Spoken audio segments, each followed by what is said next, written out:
ito ay rated SPG. Striktong patnubay at gabay ng magulang ang kailangan. Maaaring may masiselang tema, lengguwahe, karahasan, sexual, horror o droga na hindi angkop sa mga... Mukha ngang may nakaraan ito ngang si Evelyn at Greg dahil ito ngang si Greg pinabalik nga itong si Evelyn kasama nga itong si Jobert sa mansyon.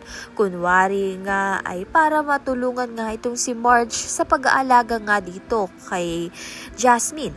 Subalit ito ngang si Greg binigyan nga ng mamahaling alahas itong si Evelyn at inibalik naman nga nito ni Evelyn dahil hindi niya nga raw ito matatanggap. Pinagmatsyag nga ni Regina ito ngang kasambahay nila dito nga kay Evelyn at doon matutuklasan nga niya ang milagrong ginagawa nga nito ni Evelyn at magugulat nga siya dahil si Greg nga ang nakita niyang kasama ni Evelyn.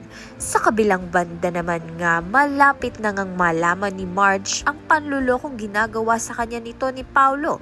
Dahil lingid nga sa kaalaman nito ni Paulo, nakatrack nga itong si Marge kung saan nga itong si Paulo at doon makikita niyang nasa hotel itong si Paulo. Kasama nga itong si Thea upang ngang makalayo-layo itong si Paulo at si Thea. Kaya naman nga tiyan at iba pa ang dapat nating pakaabangan. Maraming salamat sa iyong panunood.